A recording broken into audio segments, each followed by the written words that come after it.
علی بھائی، آج کا آخری سوال ہے۔ آج کل فاریکس ٹریڈنگ کا خوب چرچا ہے اور بہت سے لوگ اس جدید کاروبار سے وابستہ ہیں جس کے تحت کرنسی کی خرید و فروخت کا آن لائن کام کیا جاتا ہے۔ کیا کرنسی کے اتار چڑھاؤ سے ملنے والا نفع حلال تصور ہوگا؟ کیا بغیر کوموڈٹی کو شامل کیے اور بغیر محنت کے حاصل ہونے والی رقم اور نفع حلال تصور ہوگا؟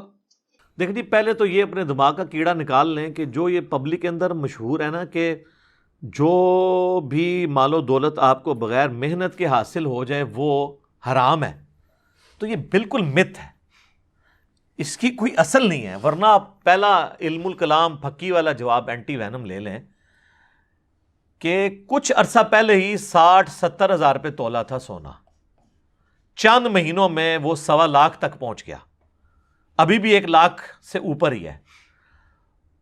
تو میرے بھائی، بیٹھے بٹھائے لوگوں کو ملینز آف روپیز کا نفع ہوا ہے، جس کے پاس 50 تولے سونا ہے، 100 تولے سونا ہے، تو بغیر محنت کے، محنت کیا کچھ بھی نہیں کرنا پڑا ان کو۔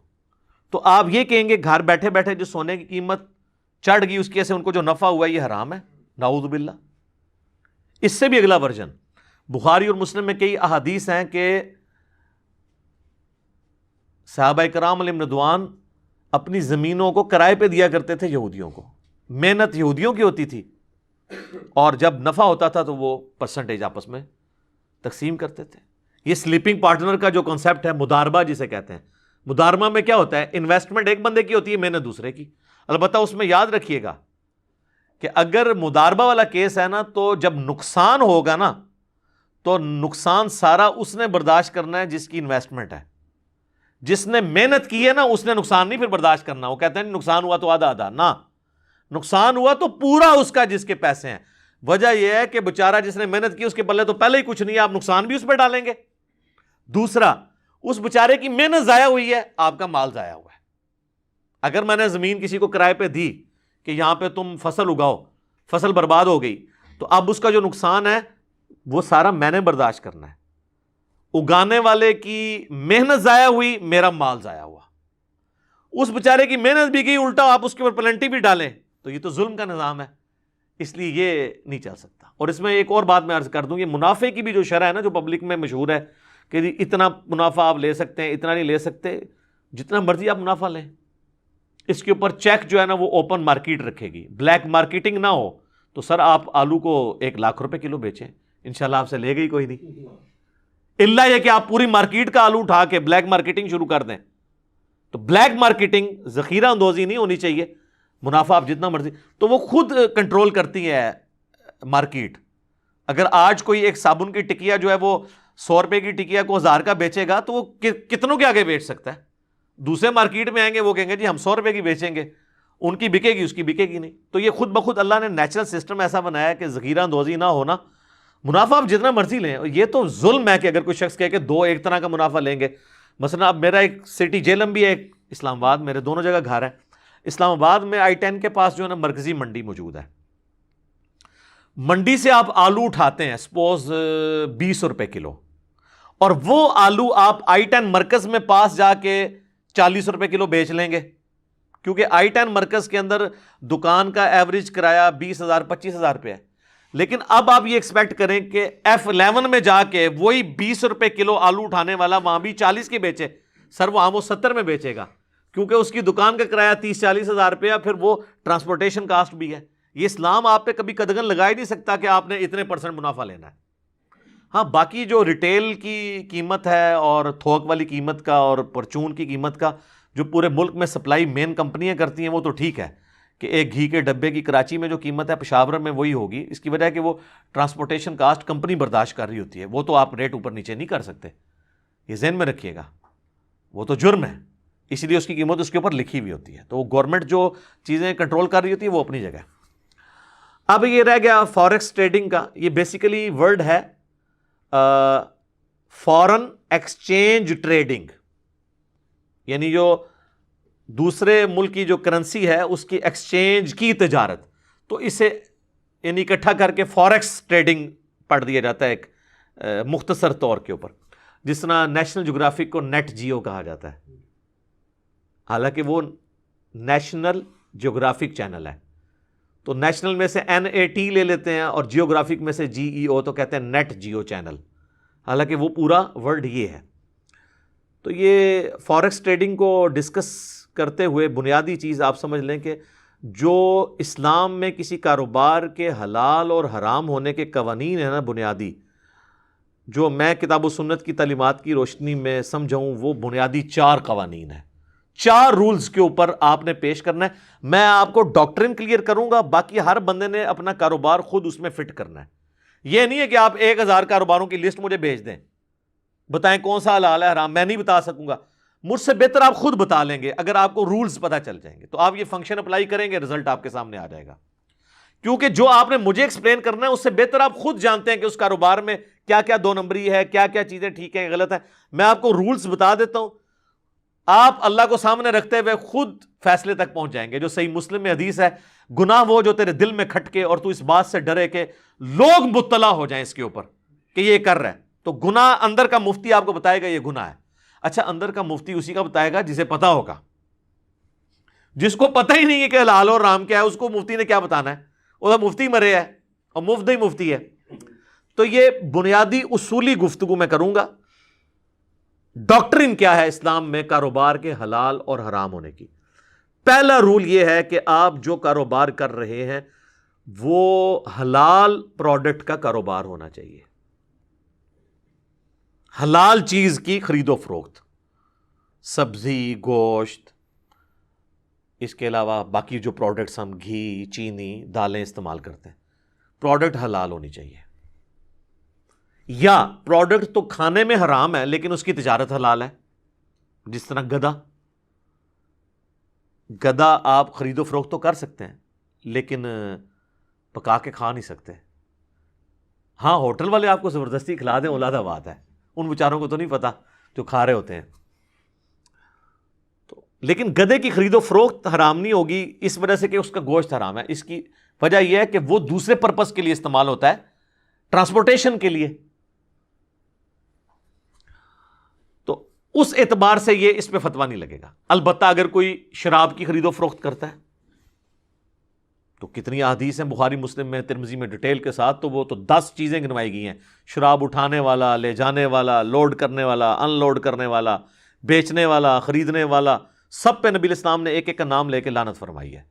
اسی طریقے سے جو نشاور چیزیں ہیں، ہیروئن کو اسمگل کرتا ہے، تو اب یہ نہیں کہہ سکتا جی، وہ جس طرح KP میں ایک مشہور ہم نے ایک لطیفہ سنا ہے، جو اسمگلر ہے وہ کہنے لگا دیکھو جی گدا بھی تو کھانا حرام ہے نا، کاروبار تو حلال ہے، تو ہیروئن کا نشہ حرام ہے، ہیروئن کا کاروبار تو حلال ہے نا؟ نہیں، نشاور چیزوں کا کاروبار بھی حرام ہوگا۔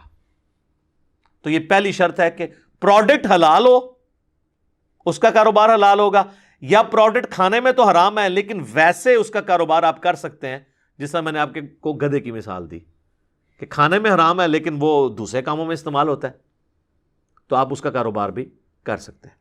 دوسرا رول یہ ہے کہ کاروبار میں غرر، عربی میں کہتے ہیں دھوکے کو، یہ نہیں ہونا چاہیے، ملاوٹ نہیں ہونی چاہیے، بالکل ہر چیز کرسٹل کلیئر ہونی چاہیے۔ غرر آ گیا، سامنے کچھ اور آپ نے رکھا ہے، اندر کھاتے اور کوئی کام ڈال رہے ہیں، غرر اور دھوکہ آ گیا، تو اس کی وجہ سے آپ یہ دیکھ لیں یہ پلاٹوں کا جو کاروبار ہو رہا ہے اور فائل کی قیمت کہاں سے کہاں تک چڑھاتے ہیں، خود مارکیٹ کے اندر پیسہ پھینک کے یہ غرر کر رہے ہوتے ہیں۔ تو یہ تو پھر یہ وہ گناہ ہے جو آپ کے دل میں کھٹکتا ہوگا کہ آپ یہ کیا حرکت کر رہے ہیں۔ غرر اور دھوکہ نہیں ہونا چاہیے۔ اس میں وہ سپورٹیو حدیث ہے صحیح مسلم کی، نبی الاسلام ایک اناج کے ڈھیر کے پاس سے گزرے، آپ نے اپنی مبارک انگلیاں اس میں داخل کی تو وہ گیلی تھی، آپ نے کہا یہ کیا ہے؟ کہ یا رسول اللہ رات کو بارش ہوئی تھی تو آپ نے فرمایا کہ اگر بارش ہوئی تھی اور یہ پانی نیچے اندر تک پہنچا، اوپر والا تو خشک ہو گیا نا، کیونکہ نیچے بہہ گیا نا، اوپر سے خشک، تو آپ فرمایا تیرا کام تھا کہ یہ جو گیلی والی گندم ہے اس کو اوپر کرتا تاکہ لوگ اس کے عیب کے اوپر مطلع ہوتے۔ اور پھر آپ نے فرمایا من غشا فلیس منی، جس نے ملاوٹ کی اس کا مجھ سے کوئی تعلق نہیں ہے۔ یہ جو آپ نے اکثر 2 نمبر دودھ بیچنے والوں کی دکان کے بارے یہ حدیث لکھی ہوتی ہے نا، من غشا فلیس منی، جس نے ملاوٹ کی وہ ہم میں سے نہیں، یہ پوری حدیث اس طرح ہے کہ ایک پریکٹیکل واقعہ ہوا تھا کہ جس نے ملاوٹ کی وہ ہم میں سے نہیں۔ اچھا، تیسرا رول یہ ہے کہ جو اشیاء خورد و نوش ہیں جو بیسک نیڈ کی چیزیں ہیں، آلو، ٹماٹر، پیاز، کھانے پینے کی چیزیں، ان میں بلیک مارکیٹنگ الاؤ نہیں ہے، ذخیرہ اندوزی. لیکن یہ بیسک نیڈ کی چیزیں، جو بیسک نیڈ کی چیزیں نہیں ہیں اس میں کوئی شخص کوئی چیز سٹور کر کے رکھتا ہے اور بعد میں جب مہنگی ہوتی ہے بیچ دیتا ہے، اس میں کوئی حرج نہیں ہے. لیکن جو بیسک نیڈ کی چیزیں ہیں، جو لوگوں کی ضرورت ہے، وہ اٹھاتا ہے تو وہ ذخیرہ اندوزی ہے. اس کے بارے میں صحیح مسلم میں حدیث ہے، ذخیرہ اندوزی کرنے والا گناہگار ہے. اور سنن ابن ماجہ میں حدیث ہے، نبی علیہ السلام نے فرمایا کہ جو شخص غلہ مسلمانوں کا ذخیرہ کر لے گا اور یعنی بلیک مارکیٹنگ کرے گا تو اللہ تبارک و تعالی اس کو جزام یعنی کوڑ کے مرض میں اور افلاس کے مرض میں ڈال دے گا. تو آپ دیکھ لیں کتنے بڑے بڑے ہیں، اتنا کما کے بھی نا افلاس کے مرض میں مبتلا ہیں. یا تو یہ ہے کہ اتنا ہی نکل جاتا ہے یا کھانا نصیب نہیں ہوتا، معدے کا السر ہو جاتا ہے، بس اب آپ نوٹ چاٹ لو. اولاد جو ہے وہ ایسی نافرمان نکلتی ہے کہ اسی باپ کو قتل کر کے تو سب کچھ ہتھیار لیتی ہے. تو کئی معاملوں میں مفلسی آ جاتی ہے. افلاس بہت ڈیٹیل معنوں میں ہے، صرف پیسے کا افلاس نہیں ہے، وفادار بیوی نہیں ملے گی یہ افلاس ہو جائے گا، اچھے دوست نہیں ملیں گے یہ افلاس ہو جائے گا. تو ذخیرہ اندوزی نہیں ہونی چاہیے.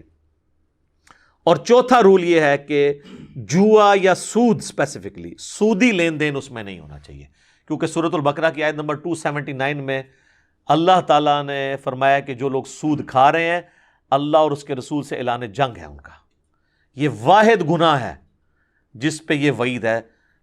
اتنی بڑی وعید کسی اور گناہ کے لیے نہیں. اور ڈاکٹر سرار صاحب کی بات میں انڈورس کروں گا، انہوں نے بہت پیاری بات کی تھی کہ جس طرح عقیدے میں سب سے بڑا گناہ شرک ہے نا، اعمال میں سب سے بڑا گناہ سود ہے. آج پوری دنیا میں جو یہ کیپٹلزم کا جو فتنہ ہے، یہ سودی نظام کے ذریعے تو استحصال ہو رہا ہے غریب لوگوں کا. امیر امیر تر ہو رہے ہیں، غریب غریب سے غریب تر ہو رہے ہیں. تو سودی کاروبار نہیں ہونا چاہیے. اور صحیح مسلم میں حدیث ہے، وہ تو بڑی ڈیٹیل ہے، سود لکھنے والا، لکھوانے والا، اس کی گواہی دینے والا، کھانے والا، کھلانے والا، سب پہ نبی علیہ السلام فرمایا اللہ کی لعنت ہے. بولے اعوذ باللہ تعالی. تو یہ 4 میں نے آپ کو رولز بتا دیے. نمبر 1، پروڈکٹ حلال ہو، یا پروڈکٹ کھانے میں تو حرام ہے لیکن اس کی تجارت حلال ہو تو درست ہے. نمبر 2،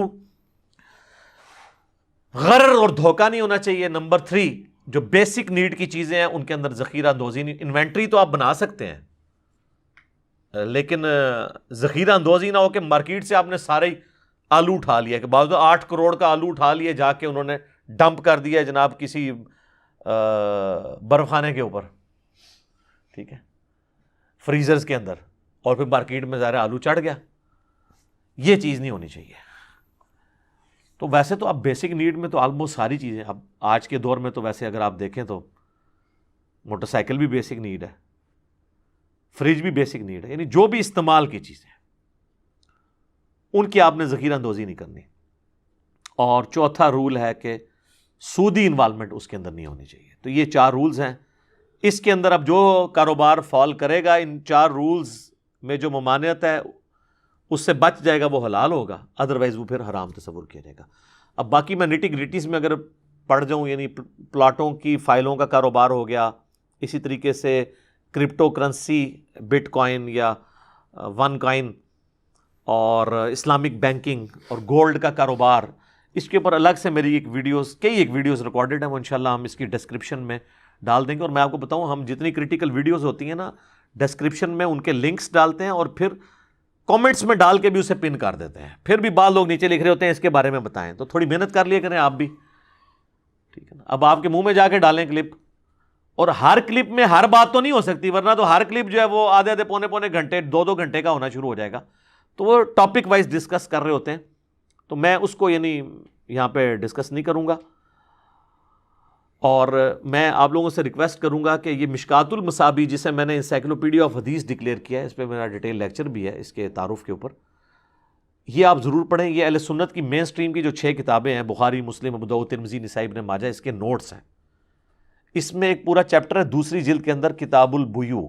PDF ڈاؤن لوڈ کر لیں ہماری ویب سائٹ ahlesunnatpak.com سے، فری ڈاؤن لوڈ کریں.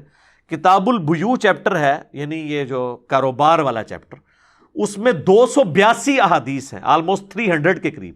282. انٹرنیشنل نمبر کے مطابق 2759 سے لے کے 3040 تک ساری کاروبار سے ریلیٹڈ جو اس کے ایک ایک ٹاپکس ہیں نا آگے، ساری حدیث ایک جگہ جمع ہے، بخاری اور مسلم سے بھی اور باقی کتابوں سے بھی، اور باقی کتابوں میں تحکیم بھی نیچے ہوئی ہے، کون سی حدیث ضعیف ہے کون سی صحیح ہے، تو آپ خود پڑھیں. اب آ جائیں فوریکس ٹریڈنگ کی طرف.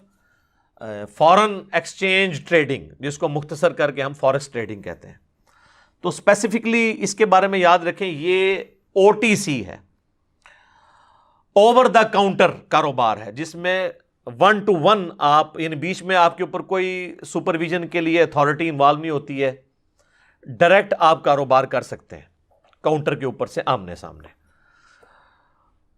فوریکس ٹریڈنگ جو ہے یہ اس کا طریقہ کار کیا ہوتا ہے، وہ جو لوگ کر رہے ہیں ان کو تو پتہ ہی ہے، میں اس کو عام فہم کر کے سمجھا دیتا ہوں، کیونکہ کافی لوگ پوچھتے ہیں اور کر رہے ہوتے ہیں اور کرنے کے بعد پوچھ رہے ہوتے ہیں. جس طرح لوگ طلاق دینے کے بعد طلاق کے مسائل پوچھتے ہیں، حالانکہ طلاق دینے سے پہلے پوچھنا چاہیے طریقہ کیا ہے، دینی بھی چاہیے کہ نہیں. تو یہ جو فورن ایکسچینج کا جو آن لائن کاروبار ہے اسے فوریکس ٹریڈنگ کہتے ہیں اسپیسیفکلی. اس کے لیے آپ کو کسی بروکر سے رابطہ کرنا ہوگا، جو کسی کمپنی کا امپلائی ہوگا، جو بروکر کمپنیاں پوری دنیا میں بنی ہوئی ہیں، ان کے پھر وہ اکاؤنٹ ہوتے ہیں، اور وہ بروکر کمپنیاں اسٹاک ایکسچینج کمیشن کے پاس رجسٹرڈ ہوتی ہیں. بعض تو بغیر نہ آگے کوئی نہ پیچھے کوئی بروکر پھر رہے ہیں، ان کی کوئی گارنٹی نہیں، وہ آپ کا مال لے اڑیں گے اور آپ کوئی کلیم نہیں کر سکتے. میں ان بروکرز کی بات کر رہا ہوں، اور اس کے لیے ان کی ویب سائٹ کے اوپر آپ جائیں اسٹاک ایکسچینج کی، تو پوری لسٹ ہوگی کون کون سی کمپنی رجسٹرڈ ہے. تو وہ لیگل کاروبار ہے. اگر وہ کمپنی بھاگے گی نا تو اسٹاک ایکسچینج اس چیز کی پابند ہے کہ وہ آپ کو اس نقصان کو پورا کر دے گی. تو آپ ایسے بروکرز کے ساتھ رابطہ کریں جو کسی ایسی کمپنی سے وابستہ ہیں، اور وہ پھر اکاؤنٹ بھی کمپنی کا آپ کو بتائیں گے. تو آپ اپنے کسی بھی اکاؤنٹ سے جو عام بینک کے اندر کھلا ہوا ہے، ان کے اکاؤنٹ کے اندر آن لائن پیسے ٹرانسفر کر کے اس کمپنی کے تھرو فیسلٹی حاصل کر سکتے ہیں کہ آپ ایک اتنی بڑی دنیا کی گلوبل مارکیٹ تک پہنچ جائیں گے. دنیا کے کسی ملک کے اندر بھی آپ کی انویسٹمنٹ جا سکتی ہے کاروبار کے اعتبار سے. تو مینلی یہ فوریکس ٹریڈنگ جو ہے وہ تعلق رکھتی ہے. اچھا، یہ جو میں باتیں کروں آپ یہ نہ سمجھیں کہ میں نے کوئی انویسٹمنٹ کی ہوئی ہے، نہ میں نے کی ہوئی ہے، نہ آپ کو اس کے فضائل سنا رہا ہوں، نہ میرا کوئی مستقبل میں کرنے کا ارادہ ہے. میں صرف آپ کو اس وقت ایک ریلیجس ایشو کے طور پہ اسے ڈسکس کر رہا ہوں، کیونکہ اکثر لوگ سوال کرتے تھے. تو وہ اس میں پھر جب آپ اس بروکر کے تھرو اتنی بڑی گلوبل مارکیٹ میں پہنچ جاتے ہیں تو پھر آپ آن لائن کرنسی مختلف ملکوں کی خرید سکتے ہیں. اور مینلی تو 3 کرنسیاں جو بڑی ہیں، ڈالر ہے، یورو ہے اور پاؤنڈ ہے. اس کے اتار چڑھاؤ کے اعتبار سے جو اس کی قیمت چڑھتی ظاہر ملکوں کے آپس میں اکانومیز چل رہی ہوتی ہیں، اس کی وجہ سے بعض کا آپ دیکھتے ہیں ڈالر اوپر چلا گیا، پاؤنڈ نیچے آ گیا، اوپر چلا گیا. اس اتار چڑھاؤ کی وجہ سے آپ کو پروفٹ ہو جاتا ہے. تو اور وہ پروفٹ کا کچھ حصہ جو ہے وہ اس اعتبار سے کچھ ٹیکسز میں کٹ جاتا ہے، کچھ بروکر کو بھی اس کا فائدہ ہو جاتا ہے، کچھ آپ کو بھی ہو جاتا ہے. تو یہ بالکل حلال ہے، کرنسی کا کاروبار ہے. یہ پیسے کے بدلے پیسہ نہیں ہے. پیسے کے بدلے پیسہ تب ہے جب دونوں طرف ڈالر ہی ہو، ڈالر کے بدلے ڈالر ہو رہا ہو. تو ایسا نہیں ہوتا آپ ڈالر خریدتے ہیں، اس کی جو ڈالر کی قیمت چڑھتی ہے، اسی طریقے جو میں نے بتایا آپ نے سونا خریدا اور بیٹھے بٹھائے سونے کی قیمت چڑھ گئی تو اس کاروبار کو کون حرام کہے گا؟ ٹھیک ہے، تو وہ ظاہر کمپنی آگے کاروبار کر رہی ہوتی ہیں. آپ تو یہ مینلی یعنی کرنسی کے سے ریلیٹڈ جو چیز ہے فوریکس ٹریڈنگ ہے. ویسے اور کیٹیگریز بھی ہیں، کموڈٹی بھی ہے. آپ گولڈ آن لائن پرچیز کر سکتے ہیں، سلور پرچیز کر سکتے ہیں، آئل پرچیز کر سکتے ہیں، گندم پرچیز کر سکتے ہیں. تو یعنی وہ آپ اس کمپنی کے تھرو، اور ظاہر ہے وہ آگے تو پھر اس ڈیٹیل تک تو ہم نہیں جاتے کہ وہ آگے کس طریقے سے اسٹاک ایکسچینج کے اوپر ہی اعتبار ہے کہ وہ اس اعتبار سے چل رہے ہیں. باقی اس میں پھر وہی رول ہوگا کہ کوئی حرام چیز نہیں ہونی چاہیے. یہ نہ ہو کہ آپ شراب کے اندر انویسٹمنٹ کر لیں ایز اے پروڈکٹ، تو چاہے سارا طریقہ حلال ہو لیکن چونکہ پروڈکٹ حرام ہے سب کچھ حرام ہو جائے گا. تو پروڈکٹ حلال ہی ہونی چاہیے، کموڈٹی حلال ہی ہونی چاہیے.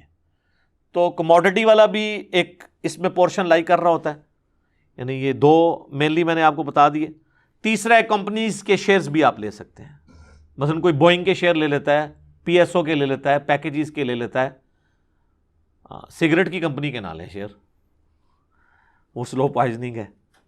تو جو کمپنیاں حلال کاروبار کر رہی ہیں، اس طرح جو بینک سودی کام کر رہے ہیں اسلامک بینک سے ہٹ کے، وہ بھی خیر پیور نہیں ہے لیکن کسی حد تک چلیں کوشش تو ہے، تو ان کے بھی آپ شیئرز نہ خریدیں، وہ آپ نے خود فیصلہ کرنا ہے کہ میں، تو یہ 3 یعنی مین ہوگی چیزیں: فارن کرنسی کے اندر انویسٹمنٹ، کموڈٹی کے اندر gold, silver, oil, natural gas, کوئی بھی ریسورسز اس کے اندر، اور تیسری کسی کمپنی جو کہ کام کرتی ہے اس طرح کے جو سروسز پرووائڈ کرنے والی کمپنیاں ہیں، بعض اوقات یعنی معدنیات اکھاڑنے والی کمپنیاں ہوتی ہیں، مختلف جگہ سے دریافت کرتی ہیں، آئل ڈگنگ کمپنی ہیں، تو ان کے شیئرز کے اوپر نیچے پھر ڈیویڈنڈ بھی آپ کو پروفٹ بھی ملتا رہتا ہے، پروفٹ لاس کی بنیاد کے اوپر ہوتا ہے، وہ پیسے کے بدلے پیسہ نہیں ہوتا بلکہ انویسٹمنٹ کاروبار کے اگینسٹ ہوتا ہے، تو وہ بالکل حلال ہے۔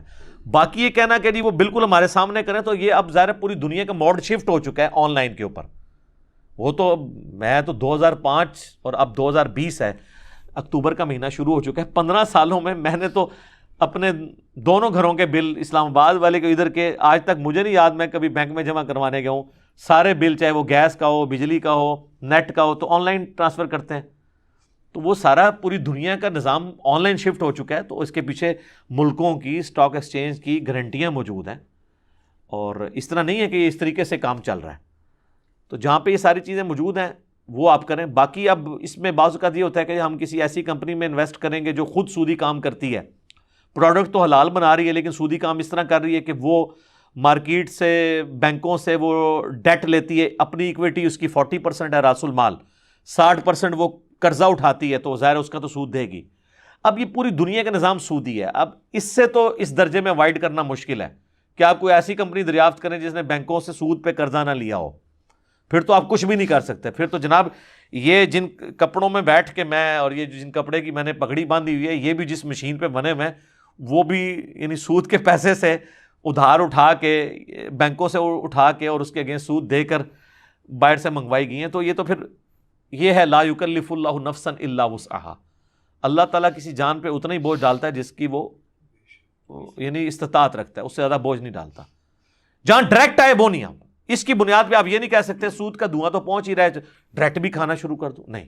اس کے لیے میں ایک مثال دیتا ہوں کہ آپ نے امرود توڑے، اس میں سے کیڑا نکلا، تو آپ بیوقوف ہوں گے اگر آپ امرود کھائیں گے اس بنیاد پہ کہ یار میں تو اتنا کچھ انہیل کر رہا ہوں، جیسے کہتے ہیں نا کہ جی وہ بمبئی کے اندر جو ہے وہ 40 سگریٹ کے برابر لوگ روزانہ دھواں انہیل کر لیتے ہیں، تو اب اس کا مطلب میں سگریٹ پینا شروع کر دوں، نہیں۔ وہ آپ کے اختیار میں نہیں، جو آپ کے اختیار میں آپ اس کی تو پکڑ ہوگی، تو یہ آپ نے خود دیکھنا ہے اس طرح کے معاملات میں کہ جو چیزیں آپ کنٹرول کر سکتے ہیں وہ کریں، تو مکمل طور پہ تو آپ ظاہر نہیں کر پائیں گے، اس میں پھر آپ کے اوپر اس طرح قدغن نہیں لگا سکتے۔ اسلامک بینکنگ کے حوالے سے بھی اگرچہ اس میں کی ایک خرابیاں ہیں، پھر بھی میں کہتا ہوں چلیں ایک کوشش تو ہے نا کہ منی اگینسٹ گڈز ہے، وہ نان اسلامک بینکنگ یا سودی بینکاری ہوتی ہے پیسے کے بدلے پیسہ، اسلامک بینکنگ ہوتی ہے کموڈٹی، کسی چیز کے پیچھے پیسہ۔ اسی لیے آپ دیکھیں اسلامک بینک والے آپ کو پرسنل لون نہیں دیتے ہیں، وہ مداربہ کرتے ہیں یا مشارکہ کرتے ہیں۔ آپ نے مکان بنانا ہے، وہ کہیں گے لائیں جی پلاٹ ہے، جی ہے، پلاٹ نہیں ہے تو آپ کہیں گے جی میرے پاس 20 لاکھ ہے اور پلاٹ تو آئے گا 30 کا، اوپر سے یہ بناؤں گا، وہ کہیں گے ٹھیک ہے 20 لاکھ آپ کے پاس ہے، 40 ہم لگاتے ہیں، تو جو مکان بنے گا اس کی بھی اسی ریشو پروپورشن سے ہم مالک ہوں گے، اور پھر آپ نے قسطوں میں ہمیں قرض واپس کرنا ہے اور اس کے اوپر پیسے واپس کرنے ہیں۔ وہ جو اوپر پیسے واپس کر رہے ہیں وہ سود نہیں ہے بلکہ وہ اس مکان کا کرایہ ہے، کیونکہ آپ اس مکان کے مکمل مالک تو نہیں ہیں۔ میں ایک موٹر بائک جو ہے وہ اسی کے تحت قسطوں کا کاروبار بھی حلال ہے، بشرطے کہ لیٹ ہونے کے اوپر پلنٹی نہ ڈالی جائے۔ ایک موٹر بائک کی قیمت مارکیٹ میں 70,000 ہے اور قسطوں میں وہ مل رہا ہے 90 کا، اور میں 10,000 کی ڈاؤن پیمنٹ کر کے 70,000 کا موٹر بائک نکلوا کے لے آتا ہوں، تو میری تو انویسٹمنٹ صرف 10,000 ہے، 60,000 کا مالک تو وہ کمپنی ہے، تو اس موٹر بائک کو جو میں استعمال کروں گا وہ تو میں صرف 10,000 کا مالک ہوں، 60,000 کی کمپنی ہے، تو اس موٹر بائک کا کرایہ نہیں میں دوں گا، وہ کموڈٹی انوالو ہوگی نا، تو سود ختم ہو گیا۔ پیسے کے بدلے پیسہ آئے گا تو سود۔ بڑی آسان مثال سے آپ کو سمجھاتا ہوں، آپ کا 40 لاکھ کا مکان ہے، اس پہ آپ 10,000 کرایہ لیں حلال، کسی کو 40 لاکھ دے کے 10,000 روپیہ مہینہ لیں حرام۔ آپ کے کان تو ایسے ہی پکڑا ہے، بات تو وہی ہے، نہیں۔ اس کا جواب پھر اللہ تعالیٰ نے سورۃ البقرہ میں دیا ہے، احل اللہ البیع وحرم الربا، وہ کافر بھی یہی کہتے تھے کہ سود اور تجارت تو ایک طرح ہے. تو اللہ نے فرمایا اللہ نے تجارت کو حلال کیا ہے اور سود کو حرام کیا ہے. وہ تجارت اسی قسم کی ہوا کرتی تھی, اور یہ سلطنت عثمانیہ کے ختم ہونے تک یہ تجارت جاری تھی, جس میں آپ جو ادھار کی چیز ہے اس کو تھوڑا مہنگے داموں خریدیں گے اور نقد جو ہے وہ کم داموں. وہ جو ترمذی کی حدیث کہتے ہیں نبی علیہ السلام نے ایک چیز کی 2 قیمتیں مقرر کرنے سے منع فرمایا. آگے امام ترمذی نے کامنٹس لکھے ہیں, اس حدیث کا فارم لکھا ہے. اس سے مراد یہ ہے جب بیچنے والا اور خریدنے والا کسی ایک قیمت پہ متفق ہوئے بغیر الگ ہو جائیں تو اس چیز کو حرام ہے. البتہ اگر وہ متفق ہو جائیں کسی ایک قیمت پہ کہ ادھار پہ میں اتنی اٹھاؤں گا, نقد پہ اتنی, تو پھر اس کے اوپر یہ فتویٰ نہیں لگے گا, اور یہ کاروبار رائج تھا. اسی لیے تو کافر کہتے تھے کہ کاروبار اور سود ایک طرح ہی ہے. ان کو کیا دھوکہ لگا تھا, وہ کاروبار یہی ہوتا تھا نا. تو اللہ نے فرمایا کاروبار حلال ہے, سود حرام ہے. اور لاجک اس کے پیچھے یہ ہے کہ کاروبار سے لوگوں کو فائدہ ہوتا ہے, سود سے صرف امیر کو فائدہ ہوتا ہے. آپ کی 40 لاکھ کی گاڑی ہے, آپ اس کو رینٹ کار پہ چڑھاتے ہیں, ڈرائیور کی نوکری کھلے گی. گاڑی پنکچر ہوگی تو پنکچر والے کی نوکری کھلے گی. پیٹرول پمپ اس کے ساتھ وابستہ ہوں گے. جو لوگ ٹریول کریں, کتنے لوگوں کو فائدہ ہو رہا ہے, کتنے لوگوں کا روزگار اس سے جڑا ہوا ہے. اور اللہ آپ کو یہ بھی ثانی دے رہا ہے کہ آپ نے اس 40 لاکھ کی گاڑی پہ زکوٰۃ بھی کو نہیں دینی. اس سے جو آمدن ہو رہی ہے نا اس پہ زکوٰۃ ہوگی, اگر وہ بھی جڑ کے 7.5 تولے سونا ہو جائے. اگر وہ آپ ساتھ ساتھ کھا رہے ہیں تو 0 زکوٰۃ. جس طرح اسلام آباد میں کہتے ہیں کروڑ پتی غریب ہیں, F7 میں 10 15 کروڑ کی کوٹھیاں ہیں, 2 کوٹھیاں ہیں, ایک کوٹھی کے 2 پورشن ہیں, نیچے میں مالک رہتا ہے, اوپر والی کوٹھی 1.5 لاکھ روپے 2 لاکھ روپے کرائے پہ دی ہوئی ہے. اسی 2 لاکھ سے نیچے والوں کا خرچہ چلتا ہے, خود وہ کچھ بھی نہیں کر رہے. اب مالک کروڑوں کے ہیں, زکوٰۃ بھی ان پہ کوئی نہیں, اگرچہ ان کی مہینے کی کمائی 2 لاکھ ہے, لیکن وہ جڑ تو نہیں, ساتھ ساتھ خرچ ہو رہی ہے. تو کاروبار کی برکت دیکھیں, یہ کاروبار ہے کہ اللہ تعالیٰ نے آپ پہ کوئی بھی اس طرح کی قدغن نہیں لگائی ہوئی ہے, کیونکہ پیسہ رننگ میں آ جاتا ہے. تو اسلام کی یہ خواہش ہے جو پارہ نمبر 28 میں بھی اللہ تعالیٰ نے مال فے کے بارے میں ڈسکس کیا, یہ نہ ہو کہ صرف امیروں میں ہی مال گھومتا رہے, غریبوں میں بھی آنا چاہیے.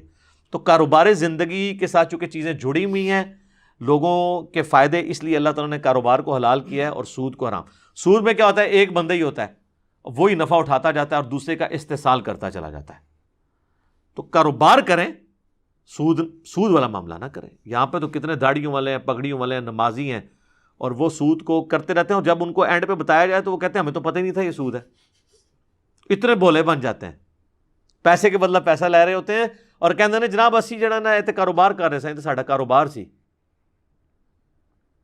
تو انسان کو پتہ ہوتا ہے, خام خواہ کسی کو دھوکہ دینا چاہے تو اس کی اپنی مرضی ہے. اللہ تعالیٰ نے بہت بڑی آسانی دی ہے کاروبار کی شکل میں, اور کاروبار میں اللہ تعالیٰ نے برکت رکھی ہے. اور سود کے اللہ تعالیٰ قرآن میں فرماتا ہے نا, میں سود کو گھٹاتا ہے اللہ تعالیٰ اور صدقات کو بڑھاتا ہے. تو یہ صدقات کا سارا سسٹم اس پہ ہی چل رہا ہے, منی اگینسٹ گڈز. اور آپ دیکھیں کہ اس کے ذریعے جس بندے کی کمائی ہوتی ہے, پھر وہ اگر پیسہ جوڑتا ہے وہ زکوٰۃ دے گا, اور لوگوں کا روزگار کھلے گا. اچھا, کئی لوگ ہیں وہ سود بھی دبا کے کھا رہے ہیں, زکوٰۃ بھی پوری دیتے ہیں, یعنی گٹر کے پانی سے وضو کر رہے ہوتے ہیں.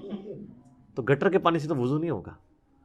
تو اللہ کا خوف کھائیں اور ان چیزوں سے باز آ جائیں. اللہ تعالیٰ نے سود کو حرام کیا ہے اور کاروبار کو حلال کیا ہے, اور اس کے پیچھے کئی ایک لاجکس ہیں. سب سے بڑی لاجک یہ ہے کہ احل اللہ البیع وحرم الربا. بس مسلمان کے لیے سر تسلیم خم, لاجیکلی کئی چیزیں. یہ اذانیں شروع ہو جاتی ہیں, اسی پہ ہم کنکلوڈ کرتے ہیں. اللہ تعالیٰ سے دعا ہے جو حق بات میں نے کہی اللہ تعالیٰ ہمارے دلوں میں راسخ فرمائے. اگر جذبات میں میرے منہ سے کوئی غلط بات نکل گئی تو اللہ تعالیٰ ہمارے دلوں سے ہی معاف کر دے, ہمیں معاف بھی فرما دے, ہمیں کتاب و سنت کی تعلیمات پر عمل کر کے دوسرے بھائیوں تک پہنچانے کی توفیق عطا فرمائے. سبحانک اللہم و بحمدک اشہد ان لا الہ الا انت استغفرک و اتوب الیک وما علینا الا البلاغ المبین. جزاکم اللہ خیرا.